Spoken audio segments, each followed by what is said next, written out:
Welcome to Educating the Human Potential. This is the podcast about optimizing education for a better society through a Montessori lens. My name is Biff Maier. And I'm Nicole Coman. And today in our episode, we were lucky enough to sit down with Eric Rodriguez. Eric was a really fun guest to have today, don't you think? Yes.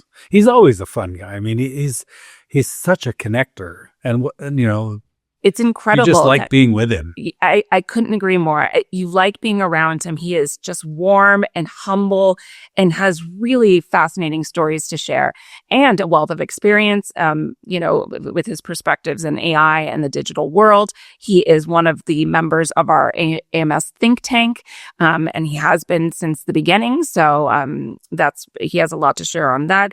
But he has a really interesting early story to share, just how he got into to be interested in technology. And so I think our listeners are really going to enjoy that.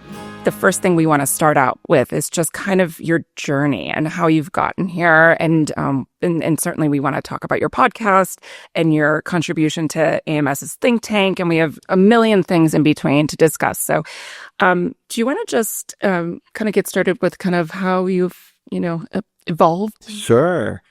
So I remember a few years ago, but it was probably around 2022, I had been following AMS on social media for some time because I was a Montessori parent for some time, and I was very passionate about the work that they were doing, not only with education, but just like their perspective on sharing about the future of education. And so I see this post, and it comes out saying, "We're looking for speakers. Today's the last day to submit. If you're interested in being a speaker at the upcoming Montessori event, please submit your application." And the majority of people that apply for these things are Montessori educators, Montessori administrators, or they have a history that's really well connected to Montessori. And I was like, what's the worst that could happen? And they were looking for a 60-second clip. And I just shared my perspective of a Montessori parent, but also as someone that was working in the tech sector at that time. And saying, hey, as the world is getting more digitized, what Montessori is doing is what the future of education could be in this digital world. Like, we are building a more human-centered future, and the digital tools that are here are there to extend that human experience. And so that was it. And I was like, just that little concept, I just threw it out there to the universe. And I said, whatever happens from here happens. And then I got this very nice note on LinkedIn like 2 weeks later. And it was from AMS and said, "We smiled when we saw your submission." Oh, that's such a lovely compliment. It was so nice. It didn't say if I was going to get a speaking opportunity, but that was irrelevant. I was like, wow, okay, the message resonated. But from there started this relationship with AMS. I was invited to speak in 2023. I was part of the Montessori Voices.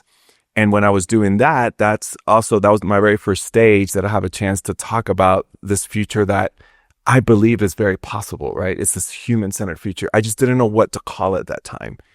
And so since that moment in time, I've not only been working with AMS, with Innovation Think Tank, which we'll talk about a little bit more, as a consultant, as an advisor.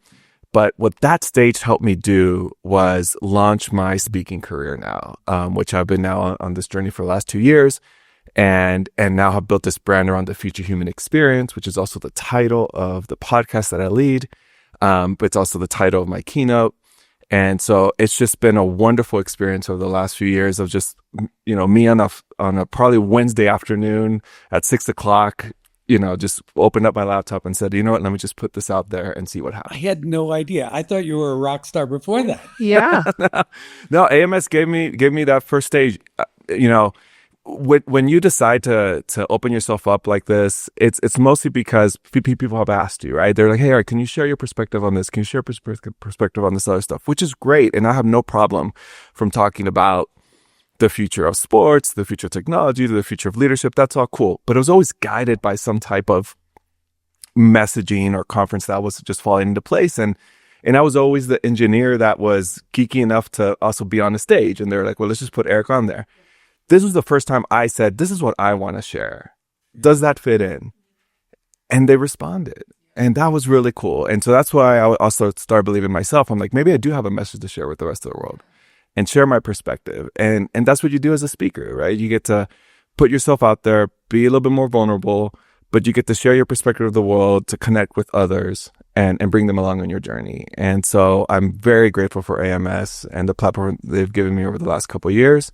And that's why I'm excited to be with y'all here today and just share a little bit more about the work that we're doing. Yeah, this is fantastic. And, I just to have you, being invited back over and over again, you're obviously contributing to the think tank and the American Montessori Society. And I have a lot of questions for you about this idea of digital world. I don't know if we want to jump into that, but do you want to share your background in terms of technology and that sort of thing before I ask you all my burning questions? Yeah, I hinted a little bit. I have an engineering background.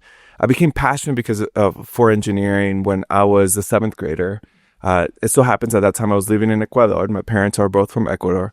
And even though I was born and raised in Houston, we moved to Ecuador when I was 11 years old.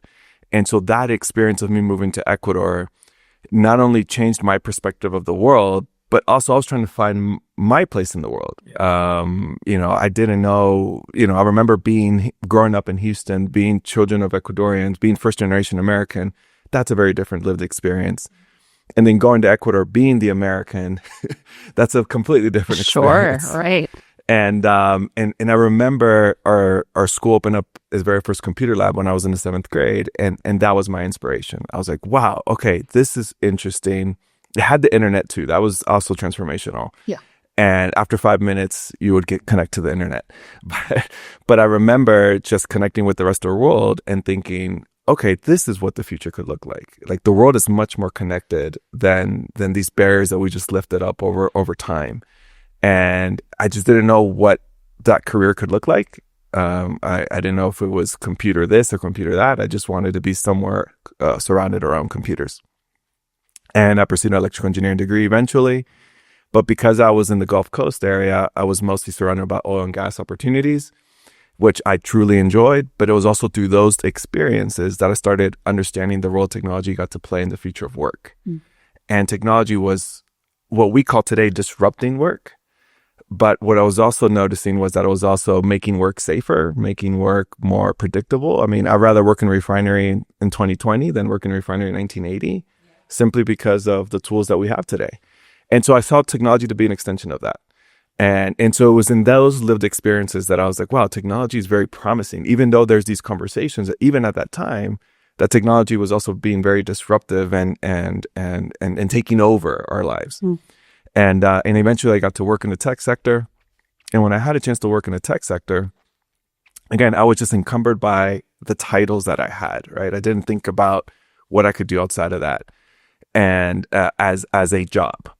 And I remember my manager, after probably 18 months of me working as an engineer in the tech sector, he said, Eric, what do you want to go do? Like, what problem do you want to go solve? And I was like, man, this is a trick question. Like maybe he's going to try to figure out how to move me out of this team or move me out of this company. Like there's something going on here. Even though he's a great guy, I trust him. He's a great family friend now. But the reason why he was asking me this was because every time after work, he would see me, clock out, but I would go and do work in education. I would go do work in communities. I was serving on boards. I was doing workshops in Spanish for digital literacy. I was doing workshops on the weekends for parents and talking about the importance of STEM. And the reason why he was asking me this was because he wanted to make sure he connected my job with my work. And what I've learned over the last few years is that there's a key difference between that, right? That we lived in this world of LinkedIn and job titles and what have you, but there's a key difference between your job and your work. And your job is always going to be changing, especially in this digital era, but your work is much more meaningful. Your work is something more deeper than that, that no matter how the jobs are changing, your work is pretty much why you get up to do what you do. Your drive. Your drive, yeah. And Westmore has this fantastic book called The Work where he talks about that. And that just stuck with me. And I remember thinking, like, that's what I need to be focused on. I need to be focused on my work. And I started realizing at that time, early on in my engineering career, was that my work is to help have these conversations around technology about being an extension of humanity, not a replacement of humanity. And how we design technology, how we bring technology to life, how do we bring technology to different communities matters today in the 21st century.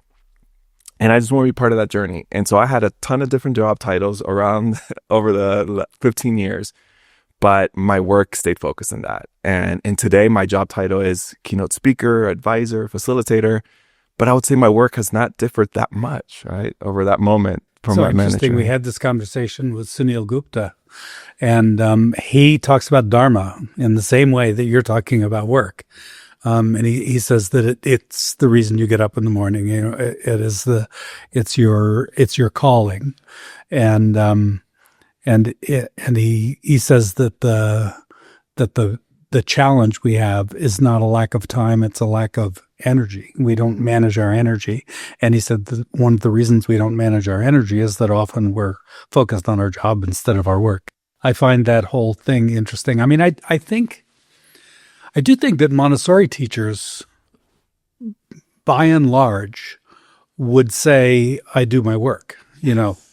But they also would say, this is exhausting, right? And so I think we have to periodically really remember the humanizing element and why we're really doing the work that we're doing. Because I think that is energizing when you remember what the connection is with your soul. Yeah, and I saw that in my kids, right, as being Montessori kids, and that was also my inspiration on submitting that video to AMS a few years ago, was I saw that in them, right, that I've been part of this education segment for some time, and I see the passion in teachers, and I see the passion in educators, not only in the Montessori education community, but in the broader education community. And I saw them also when they would talk to me, being in the work field. There'll be, there was a lot of conversations around STEM and saying, well, Eric, like, how do we prepare kids for STEM and why is STEM important? And it was always tied to a 6-figure job. Like that's kind of like, that was always the pitch. It's like, if they could do these things, man, they're going to be rich, right? Like that was that's success. Exactly. Yeah. Right. And I remember having that conversation even before I was a parent. And I remember I was saying those things, right? I was like, this is why we need to do this, right? Because those 6-figure jobs are just right around the corner. And then when I became a parent, I was like, oh, that's different. Like you want to authentically grow that human being, not that next 6-figure. Don't get me wrong, there's nothing wrong with the 6-figure jobs, but that is not how I see my kids, right? And I saw that in Montessorians, right? I saw the Montessorians see this light in our children that weren't encumbered by these limitations. It was encumbered by the planes of development, right? Which again, that's something I learned as a Montessori parent. And I was like, wow, there's something here that we have been not looking at either in education holistically, or that we could take these learnings and bring this into the broader education conversation. Well, to take the humanization to the most, I mean, I got goosebumps listening to you do you did a summary talk to the think tank. You described Stanislav Petrov's decision moment when he decided, let's not blow up the world. But when you said, instead of going by the structure, the protocol, what he was trained to do and well trained to do, he, for reasons that nobody can really understand, he paused. And then you said, we still need Montessori education. And the connection between those things, that somehow the experience in growing up Montessori is in your view anyway, helping to produce the willingness to pause, and to remember who we really are. Yeah, when we talk about a human-centered future, it's literally trying to put the humanity in the middle of all these conversations that we're trying to have. And so when we talk about this digital future, digital tools, we probably bring it from a perspective of either work or a particular headline or some type of impact that it had in a particular industry. But we forget that at the end of the day, it's the humans that are being impacted by these things. And so I think if we could, I've been very encouraged, and maybe it's just me over the last few years that I've been having these conversations. Even though AI has been probably the most relevant term over the last 24 months, I feel like human is probably in the top 5 of that still, right? Even though the AI term is probably up there, human is not that far behind. And that gives me a lot of encouragement, at least that we're having, or at least we're exploring to have those conversations on what is the role of humanity in this space. But I also try to reflect back on, Petrov's moment happened because satellites were programmed or incorrectly programmed in the 1980s. And so the question is more like, okay, how are we developing these tools now? What I like to talk about Petrov now, and the way I plant his story a little bit more is, I try to focus on what we've learned to know a little bit more is that he was also recently engaged. And so I'm thinking about, and again, this is me just assuming these moments for him, but I'm thinking that when you have that moment, that human moment of asking someone else to spend the rest of their life with you, you aspire to have a much better future than what you have today. And I'm wondering if that also influenced him to make that decision when he made it, right? Like you're just in a different state when you're like, you're, or maybe you're even promising a future. Something. A future, right? Exactly. Right. A Well, future, yeah. some might say if he didn't make that decision, we wouldn't have a be future, here. right? Correct. But that's fascinating because you think about it and thinking about your idea about human-centeredness, right? It wasn't just him on his own anymore. Now he's thinking about his future with this other individual, which he's connected with, and he wants the best for, right? Because I think a lot of times people are thinking about themselves, right? And then thinking about how they contribute and not how they contribute to the greater good and the greater community and whatnot. So I just love that story. I think it relates so well. So along those lines, Biff, I think that maybe our listeners who don't know or not familiar with the AMS Think Tank, maybe Eric can share a little bit about kind of what's the plan, the initiatives for the think tank, and the work that you're doing right now. Sure. So a couple years ago, they started this initiative called the Innovation Fellowship Think Tank, and the idea with the think tank was to bring Montessorians from around the world to go and talk about some of the challenges that Montessori has, but also how do we help evolve Montessori going into this future. And I was very fortunate to be one of the advisors in year one, and in year two, I'm the facilitator for the think tank.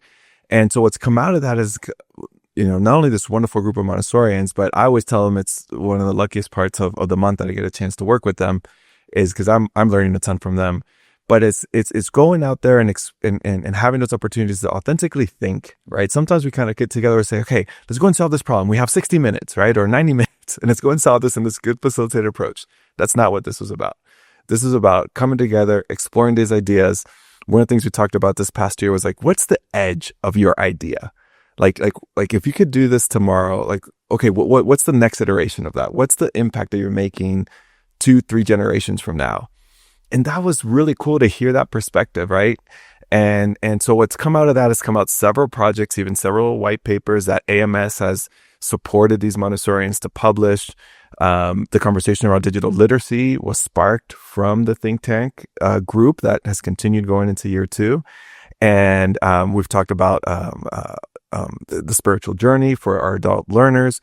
We've talked about Follow the Child as well, and the different type of works that they get to do and how they're doing it. I mean, it's been a wonderful experience. And so it's given not only Montessorians an opportunity to share these ideas, but how they bring these ideas to AMS. So AMS could be a platform to elevate some of these insights and connect them with some of the folks that are doing already this work in the Montessori communities around the world. So that's been the think tank over the last 2 years.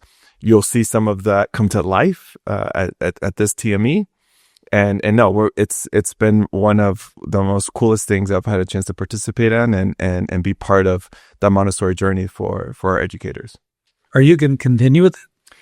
So my understanding is that they're sunsetting the model to the year because they have so many things in the works. And so what they're probably going to do is they're going to support 2 or 3 of the projects to kind of just keep them going within AMS. At this point in time, I think that's the approach for year 3, because there was a lot of interesting things that have come out over the last couple years, and we want to make sure that we give breathing room for those. Well, it's such a great model for the society to have taken on, because so often in a large group like the American Montessori Society, you have these islands of people that are thinking, but they don't know about each other, and they never get to benefit from each other. So. Thank you for your work in that. That's great. Yeah, thank you. You can learn more about it at the AMS website. Yeah. Can we talk about AI a little bit? Sure. Because I did write this down because I wanted to get your perspective on that and how you feel, because you had said that they're still human, in there. So tell me a little bit more about what you mean by that. Yeah, so I think how we use AI is fascinating. I think I have a really good friend of mine, Carla Johnson. I have her in an upcoming episode that for the Future Human Experience, and one of the things she talks about is that it's a curiosity companion. Like it's someone that, and I love how she brought this perspective. Is like, she has the aha moments, and she could make a few phone calls here and there, but who knows in what time zone those folks could be? Who knows if I'm probably with my son at a soccer game or something like that. I'm just not going to pick up the phone and say, "Hey, Carla, let's jam on this idea." Yeah. Which even though I would love to do, but I'm not just available 24/7. But she could throw that idea here and say, "Hey, I'm thinking about this. Can let's build on this." And that's how she's been using. And I thought that was fascinating, right? And so what she's been exploring has been that idea that it's just there to expand your ideas a little bit more. And so I think that's really facilitates. Yeah, facilitate ideas. It could explore some new areas. One example of this too, that I most recently used, I had this idea for years now that when we go around certain communities and we talk about the public education system, certain communities, how those communities represent how those schools fit into socioeconomic statuses matters a lot. And what I was trying to look for indicators in those communities that could help us just empathize a little bit more with that lived experience inside those classrooms. One example that I was coming up with was how close does a payday loan need to be to a public school to directly understand the impact and that school and that community is living through. Because that payday loan exists there today, right? And what's the opposite of that? The opposite of that is wealth advisory offices, right? Or banks. And so what I decided to do over the last few months is I just sat down with ChatGPT. I was like, I want to do this research with you. Like, I have this idea because I see it. Am I the only one that sees this? Can we just put some of the things together? And I spent a few hours with it doing this research. And what I found out was if you have a payday loan within 1 mile of a public school, more than likely that school has lower math scores and lower reading scores than its peers. Huh. If it's more than a mile, as it goes further away, the math scores and the reading scores get higher. Now, that's not a correlation. That could be, there's other elements of that. But I thought that was a fascinating thing that, again, I was curious about. I didn't know if there was a paper written about. I haven't published these concepts, but I just wanted to kind of build that idea a little bit more. And where that goes from who I share that with, we'll see where it goes. But those conversations around inequality, access is something that I've always cared about. I just didn't know how to put it sometimes on paper, or I didn't know someone else had that particular view. And so that's how I've used AI. So I see AI as a tool to go and explore ideas that maybe I was interested in exploring before, but now I could just go a little bit deeper, right? Because I could have just Googled it a few years ago, said, payday loans and schools. Has anyone done this research? No? Okay, cool. Then I'm done. Instead, I decided just to go down a rabbit hole with it. Well, and it's still human driven, right? Oh, yeah. And so that's the concept behind it. I think people get kind of scared about ChatGPT, for example. But at the end of the day, and I love the example you gave, because you were able to get that answer in seconds, probably, right? And then that caused you then to look into it further and to expand that idea, right? And to have that information at your fingertips is incredible. Where do you see the role of AI in education, though? I think about ChatGPT. I think about, the students utilizing that moving forward. What do you think about that? Sure. I still think it's a tool. It's a tool. It's a tool there that is there to extend how we want to go and learn some different ideas. My son now is 11 years old. He's a fifth grader. Believe it or not, still these fifth graders, when they come and ask us questions, like some of these things are sometimes complex for me. They're complex. I'm like, how did we do that again? And so I don't mind using that as a tool. Say, hey, let's jam on this, right? Now I still have control over that. At least at this time, that's the decision we've made with my wife is, hey, if we're going to go and access these tools, we're still working with him to utilize them. But some other parents have decided to just, hey, you want to go and open up your own online business and sell your used toys? Use ChatGPT to figure out how to best market your toys that you want to go and share. That's really cool. Yeah. And so there's some different experiences that I've seen. Now, how it happens inside the classroom, that's a fascinating conversation. Because I think the other part of when we start peeling the onions, when we get access to new tools, and when you start asking ourselves, why did we do this in the first place? There's probably a fantastic reason why we were doing exams a certain way, testing certain knowledges, and how we were testing as well, which probably would have worked great a few years ago or a few decades ago. Maybe now, because of the tools that we have to our disposal, might just give us a different approach. Just like I said, just like the example with the inequality conversation was an idea I had 10 years ago or so when I was in Oakland, and I was just noticing these little spots, and I was like, huh, and it just stuck with me. And so that's why I'm wondering too, like, I wonder how education can transform, because this is a tool, if we utilize it as a tool, instead of asking ourselves, how does this tool come in to fulfill what we've always known about education? What can this tool come in to explore some ideas that we haven't explored about education? Such a gentle way to talk about the kind of I feel like, yeah. You know, I mean, spokesperson for it. No, I mean, the idea that we could, you know, reassess practices because the tools are different is obvious. You know, it should be obvious, despite the fact that there's so much investment in certain ways. But the way you put it is, as I say, I think extremely gentle and thoughtful. It's really it don't get me wrong. I mean, it's still scary. I mean, yeah, that's the other part too of this space that I truly enjoy doing. I had this really fascinating session a few months ago, and it was with graduate students. And a graduate student, and in my Q&A said, he said, first of all, he said, Mr. Rodriguez, which is always awkward when you hear that. He said, Mr. Rodriguez. We're too young for that. Yeah, I know. It said, in this era of constant questions, I feel we have more questions than we do answers. And I feel overwhelmed. And I feel like I'm going to school, and every week, there's just more questions than there are answers. And I remember looking at him and just telling him, like, in this era of more questions than answers, that gap in between them, that's where this work is. Like, and that's cool. Yeah. Right? If you just look at it like if you just look at like this overwhelming pile that it's never attainable, then yes, that could be very overwhelming. Or you could look at it like, wow, that is the huge opportunity that we have today. Because if we did have all the answers to all the questions, then why is he going to grad school? Like, why are we doing what we're doing, right? You go there to go and explore these new ideas. I don't believe today, and just like I don't believe when I graduated college, that even though we're all getting the same degrees at the exact same time, and we're all going to be working in very similar industries, we're all very different people, right? And at times, because we had those conversations early on in the education experience and saying, we're just training them for that 6-figure job, we put everyone in some type of bucket.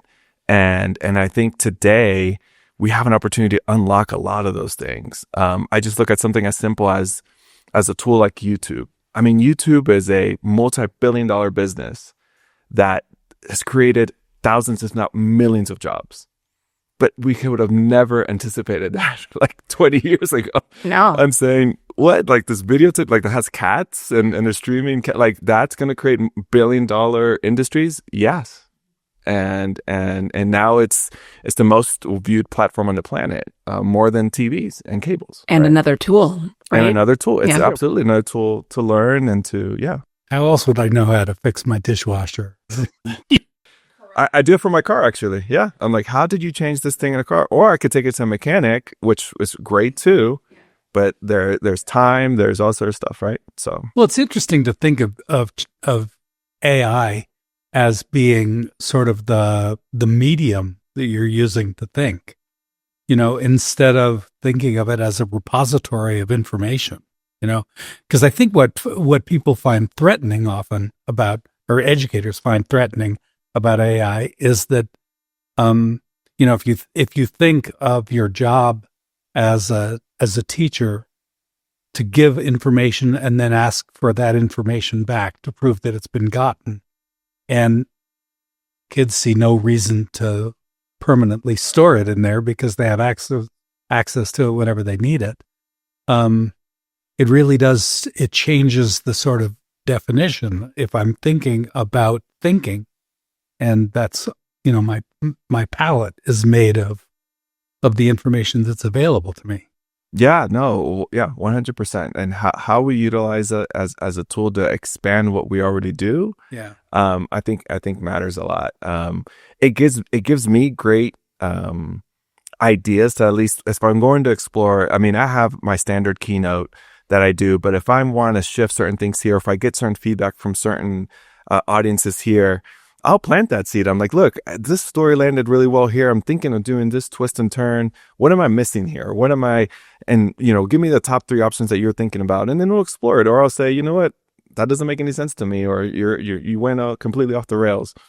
And for me, that's been really interesting to see. Also, the other thing too that I think that I've always approached these type of tools is I look at it from a lifelong learning opportunity, right? Like, what can I go and learn from these things? I explore conferences that way too, right? I come here to AMS. I love to hang out with everyone here too. But if I have not learned something by the time I leave on Saturday, something new that I didn't know about the world, then how did I utilize the last 48, 72 hours that I've been here with y'all? Of your time, right? Yeah. Where do you see this whole digital world? How do you see this digital world contributing to Montessori? Because I think in traditional educational platforms, there's tons of computers and digital opportunities to learn and whatnot, but Montessori traditionally isn't really like that. So where do you see kind of the bridge, Montessori keeping up with this digital world, this ever-evolving digital world? Yeah, one of the things I shared when we met with the Innovation Think Tank was not to think about how we're going to change Montessori, but how do we make sure Montessori continues to change the world, right? And that I think has resonated a lot with the group, and that's always going to be my approach for, if we're talking about different industries or different impacts, or especially in the education segment, right? The Montessori education continues to impact people's lives. It started off, of course, with Dr. Maier Montessori. And when she was doing this also, she got a lot of pushback, right? Like, there's a lot of pushback on like, no, this is the direction of the future. This is the way it's going. This is industrialization of the world. Your children need to fit into this space. She didn't look at it that way, right? They were like, there's an economic benefit on training the children this way. Why do you not see that? Right? It's no different than how we're talking about it today. And so I think that's a interesting reflection for us to always think about the root of why Dr. Montessori started to do what she was doing, and how did she ground herself in the midst of all these things of just telling her, you're not going the way that the rest of the world is going. She saw something much more different. And that's where I think when we talk about where Montessori could go, I think we still need to root ourselves and ground ourselves in the Montessori practices, right? And just look at these tools as, how can AI help us connect, possibly even outside of the classroom? How does it help us connect with parents better? How does it make us connect with the communities that we're serving better, right? It doesn't necessarily always need to be happening in the classroom. Or how can I, have these students that, and this is where Montessorians are fantastic. They know that every single year they have a completely new classroom. Even though there might be the returning students that are growing into their classroom, they're very different human beings. And so even that experience, that they already know how they're going to go and explore these ideas with these children, again, AI or the digital tools could give them that experience and just saying, okay, I have this group of students. What are some ideas that I could go and explore? There's also a ChatGPT bot today that's a Montessori bot. Oh, yeah. Wait, and so tell us more. Yeah, it's trained with. Did you know this, Biff? With Montessori. We should interview it. Yeah, yes. That's actually a good question. I never thought about that. I'll send y'all the link. I have it. Yeah, and I found out about it a couple of years ago too. And so yeah, some of the Montessorians use it. It's just as a tool, right? It's like, hey, I want to learn more about. Yeah. But it's so progressive. Absolutely. Yeah. It's like they trained it all with the Montessori. I don't know if it was the books but anyways, the language model is around Maria Montessori. And it's just, again, it's a curiosity companion, like Carla Johnson said. With that said, what do y'all think? I want to hear from y'all. I mean, y'all are ingrained in the Montessori communities. How have you been relating to this world of AI? I mean, I don't think most Montessori teachers are all that different from most other teachers that have been in the classroom a long time. They're working, they're so focused on their routines every day.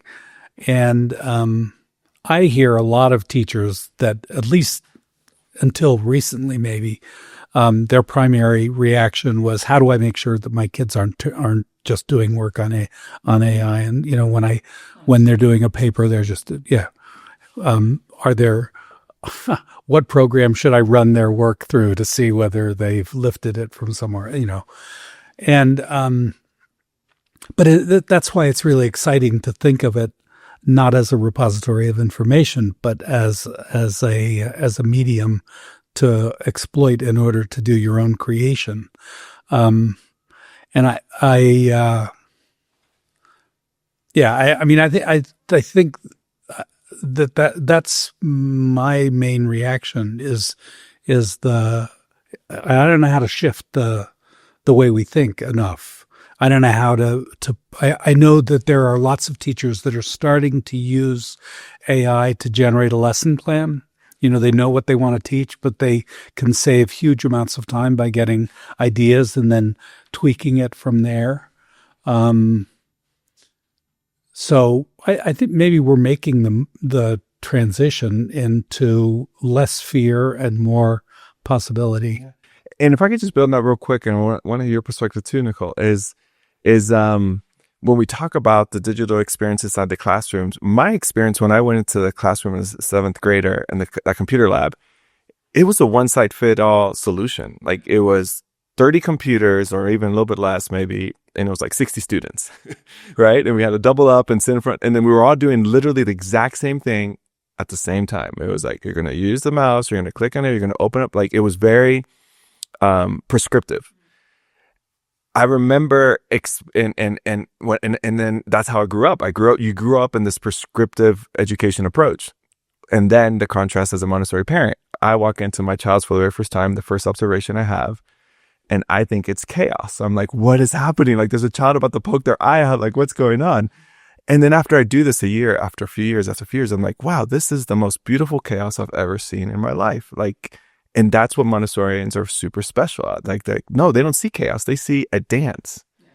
And so then when we talk about these digital tools that are now an extension of us, not necessarily a replacement of this, right? Like I was 30 years ago, how do I use it to be part of this dance versus, okay, I'm just going to put all my 30 kids in front of a screen and there I'm going to teach Montessori. No, it becomes an extension. I think that's why Montessori classrooms generally didn't, or Montessori schools generally didn't have computer labs. Exactly. They just put a few computers in the classroom and it became a tool. Exactly. But today, if all three of us put our phones right there on the table and we open them, and let's just assume we all have the exact same hardware, exact same device, but we will all have completely different phones. Yeah. No. If you know what I mean, right? Because they're personalized to you. And even though Biff might let me borrow his phone, I would have no idea how to navigate it. Sure. Same thing if I let you borrow mine, you have no idea, right?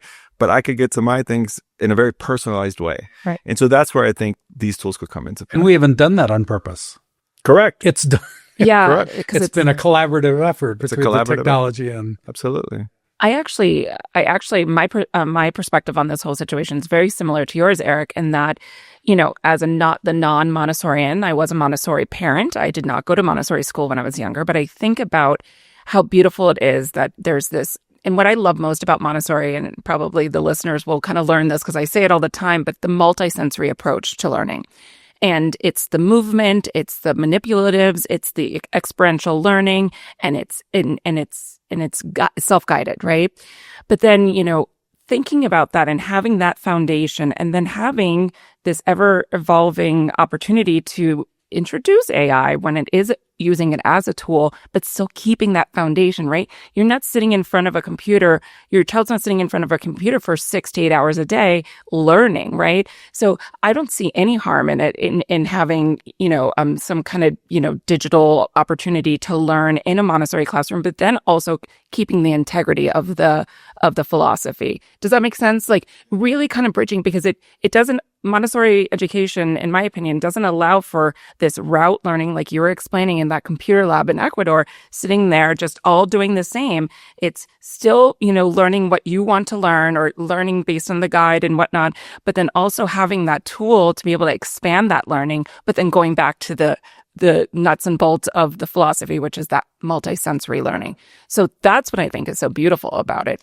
Now, it is progressive for Montessori, right? But I imagine, and I'm going to shoot this over to you, Biff, but I imagine Montessori education wants to keep keep up with the times, right? They want to still maintain that integrity of the philosophy, but then also introduce these tools that the kids are going to learn down the road and probably need to utilize as they move on to secondary education and so forth.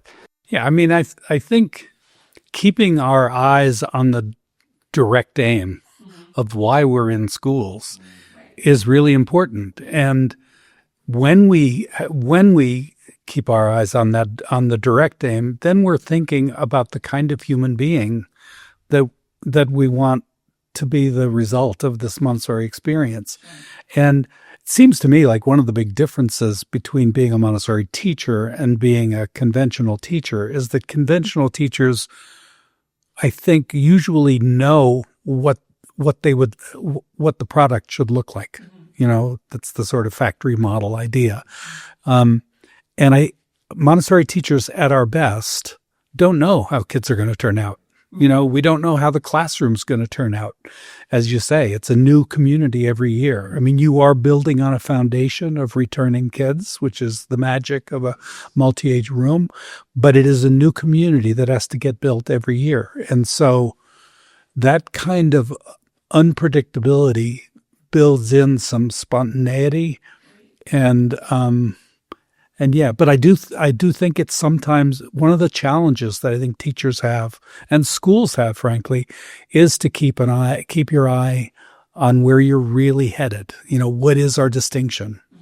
I mean, I worry sometimes that when independent Montessori schools decide that they want to compete with the other independent schools in the area and they start, you know, de-emphasizing the things that I think are the central issues that make the Montessori experience. Yeah, the non-negotiables of it all, right? Yeah. And that's there are plenty of places to go. Sure. If that's what you want for your kid. Yeah, it could be a slippery slope. I get it, but that's what I'm saying. It's if there was a way to maintain that integrity of the philosophy and introduce, you know, this whole idea of this digitized world, what a beautiful model that would be, right? And it just utilizing these tools, but maintaining that. I think that it's incredible. Well, there were people in the early, you know, when the Apple II first came out, there were people that were saying if Montessori had wanted a computer in the classroom, she would have told us about it. Yeah, sure. I bet. Yeah. I bet. No, what I also find fascinating about this conversation around AI and automation is I remember when I was doing the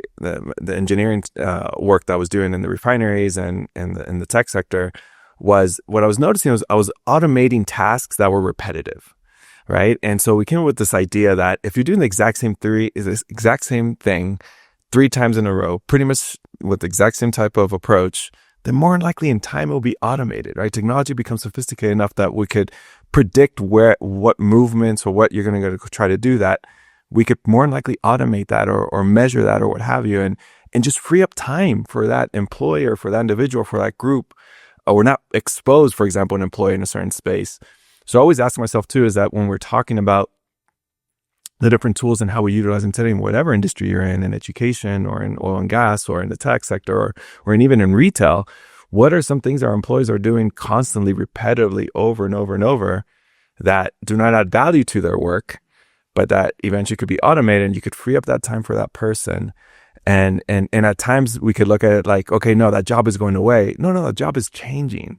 Right now, that customer service provider probably gets to know the customer a little bit better than it did a few years ago. I love that. Yeah. Actually, and so I'm really curious to see that. I love that. And sorry to jump in, but I just got actually really excited about it to your point earlier, where you were saying that some Montessori teachers are utilizing AI to create these lessons plans and it's more efficient and whatnot. And to think about that and just what Eric said is, you know, I'm sure they've done that lesson plan a million times on their own, right? So it's been repetitive, but think about that being able to do that lesson plan really quickly and then spend more time with your students or guiding your students or you know, facilitating a lesson, right? So it's efficient for the entire classroom, not just for the teacher. Yeah. What are your thoughts about that? Well, I mean, I think maybe the most obvious example is scheduling. I mean, we have traditionally spent vast amounts of time on scheduling, and there's technology that can make that so much easier and so much faster. That you know, there are people that are committed to their scheduling habits. It's hard to get them to give it up, but I think that's one. I mean, I'll tell you, One of the things that I do is, for years, I've been coaching sixth graders on doing a year-long project. They pick anything that they want to, absolutely anything they're interested in, and I try to coach them in building an extended research paper and, all the processes that they go through, from note cards, from finding resources to writing note cards and doing the whole thing. And then they turn that into a paper, and then they turn the paper into a public presentation. And it's one of my favorite things to do. It's like being a copy editor, because I have to learn about all these things that these kids are doing. Some of them I love to learn about, and some of them I think, oh my God, you're really going to do this project on that? Shoot me now, And so this year, for the first time, when I had to help a kid with structuring a project, for example, on fighter jets, there's some interesting things to learn about fighter jets, but I didn't really want to dig and find books and, ground myself in the evolution of military jets over the years.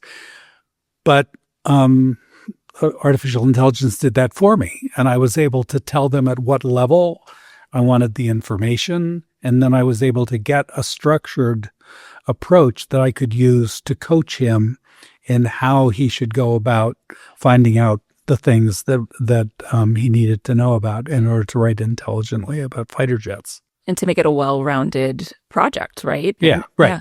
In a topic that you had no idea about. Yeah. Yeah. Biff, what I love about the example you just gave was that you also embraced that dance approach, right? You embraced the unpredictability of first off, asking every student, sixth grader, what do you want to go and work on? Which that's such an open-ended question, but you embraced it, right? And it's not them going out there to AI and saying, okay, I have this professor, I have this teacher, and he's asking what project, can you tell me what project do you recommend? No, they're not. They're coming up to you with the ideas that they care about. So I think that's one. You're already embracing the unpredictability. And then you're using the tools to extend, to figure out how to come into that unpredictability. That's really what's magical. And I think when we think about, again, our initial approach of how technology was used, we didn't want to embrace the unpredictability. Technology has always been unpredictable, but we're like, no, wait, we got to line them all up in those 30 computers. How do we use it to embrace this dance we want to do with students? That's the power. And to make it meaningful, right? And then we're not all doing the same sort of thing. Yeah.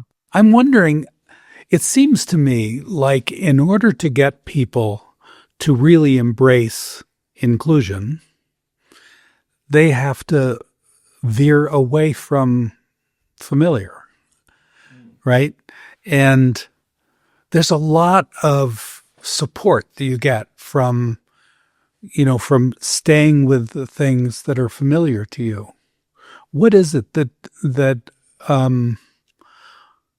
motivates you in particular to want to be more inclusive and to reach out? It's a seventh grade kid. I always go back to that kid. I just remember having that moment and understanding what privilege felt like. I understood the blessings that I had at that moment in time. And I also understood what happened 3 years later, which is the whole economy in Ecuador collapsed, and my family and us took out our 4 American passports, which is probably what maybe less than 500 people could have done in the country at that time, and left. And I remember just thinking, like, man, like, if you have an opportunity to do this, what are you doing with these opportunities that are given to you? And I remember just thinking back at that moment, and then also going to college, and then reaching out to my friends in Ecuador and asking them, hey, if you come to college over here, they're going to give you this thing called a Pell Grant, and they'll give you money to go to school. And then they're like, no, we need a visa to do that. I was like, what's a visa? Like, is that a credit card that you need? They're like, no, it's a student visa. I had no idea. And then eventually I met my wife, who went to a very different school than I went to in the inner cities of Houston, very close to a payday loan. And her lived experience in school is very different than mine.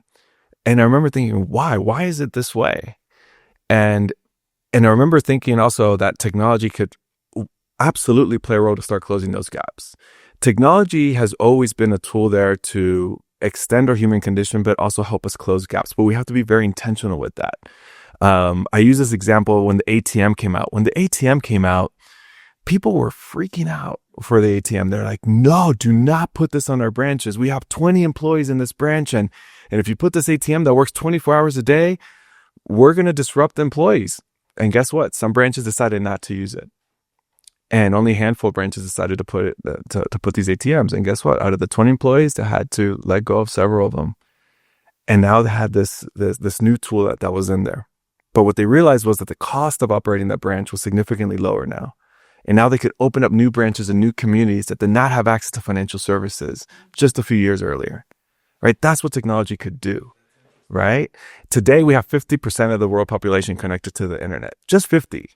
We've been connected to the internet for what, 30, 40 years already? Yeah, it's fascinating. Right? That stat is fascinating to me. Exactly. Like there's a ton of work that still needs to happen. So just imagine when the rest of the population is connected to the internet, what could that unlock for all of us, right? And so when we talk about inclusion, I look at it from that perspective. Like we have an opportunity to sit down today on a podcast, stream this to thousands of people around the world, right? That's using the tools that we have a chance to use. And probably our listeners are relating to us and they're going to do something different because of this message. That is an awesome and wonderful opportunity that we all have. And so that's when I look at inclusion from that perspective. It's like, what am I doing to sharing, not only my story, but my experiences, my insights to just bring the world just a little bit closer, because we're not that far apart. We're not. Like I saw it in Ecuador. I've seen it in the work that we get to do. We're not that far apart. And I think technology could be that tool that could bring us more together and create a more inclusive and empathetic world as well. But we're facing right now a backlash against everything you're talking about. People who are, there's a movement to limit inclusion, basically, right? And do you see that as a blip that, they're going to have their day and then? I see it as a wonderful opportunity. I see it as someone that worked in the diversity and inclusion space for some time. I'll give you a little secret. People that do work in diversity and inclusion don't want to do work in diversity and inclusion. We do not want to work for the next 30, 40 years, 50 years in that space. And we don't want to be the ones that say, you know what, I did this work and then now my son is going to go into corporate America and he's going to have the exact same role I had in diversity and inclusion. We just don't. We don't, right? We want to disrupt ourselves. We authentically want to disrupt ourselves. So when I see today's pushback into that space and I see the companies rolling back some of their initiatives, I look at those initiatives that they really weren't authentically in place. Implemented. They were just there for the headlines. Yes. They were the cut the check. Let's go and take some pictures with the communities and we'll see you in a few years type of approach, right? Which we've seen. And the companies that are still with it, man, those are the ones I want to work with. Those are the ones I know are doubling down. And so when I see even organizations or schools or something backing up a little bit, say, okay, fine, let's remove that from here. I'm like, if you believe in it, don't remove it. Stay with it, because there are folks that still care about this deeply. And if anything, we're going to double down on it now. And so that's where I think is the huge opportunity is the world is going to be constantly changing. That's cool. But your work is still your work. Yeah. Right? And let's dive into that. And it's only going to be impactful if it's done authentically and intentional and there's meaning behind it, right? And so I do, before we have to leave, I do want to make sure our listeners know about your podcast, right? So, because I think we can all agree that Eric has some really fantastic and really insightful perspectives to share with the world in this digital world, right? And so can you tell our listeners about your podcast and what to expect from the podcast? Well, first off, thank you so much for having me. Yes, the title of the podcast is The Future Human Experience. You can find it on all your favorite platforms. It's also on video on YouTube as well.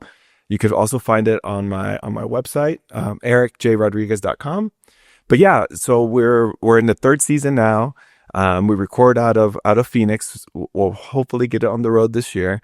But I try to bring folks from different areas, different industries that care about this world as it's getting more digitized. How does it make us more human?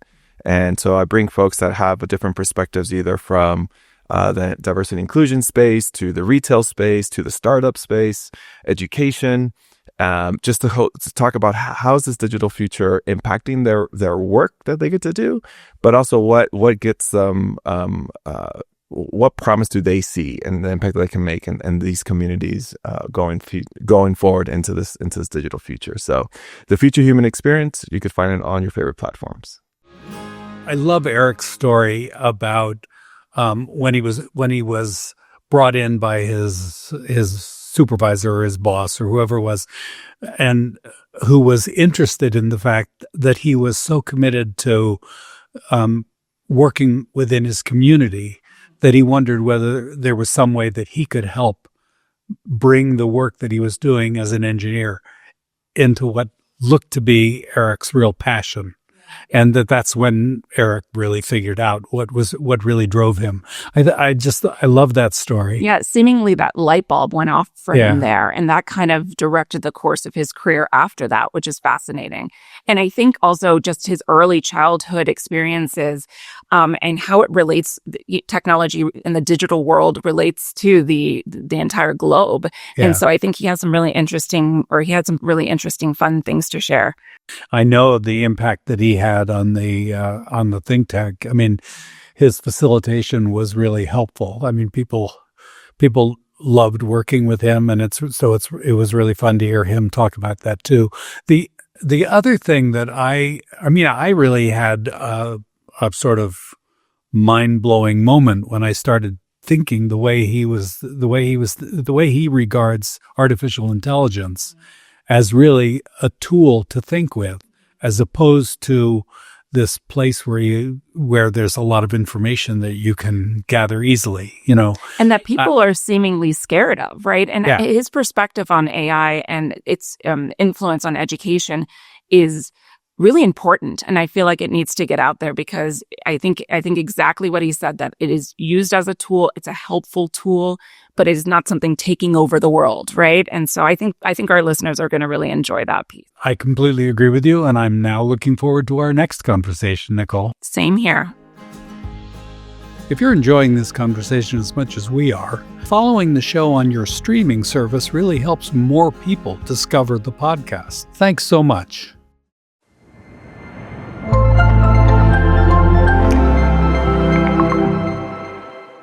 This podcast is produced by AMS, the American Montessori Society.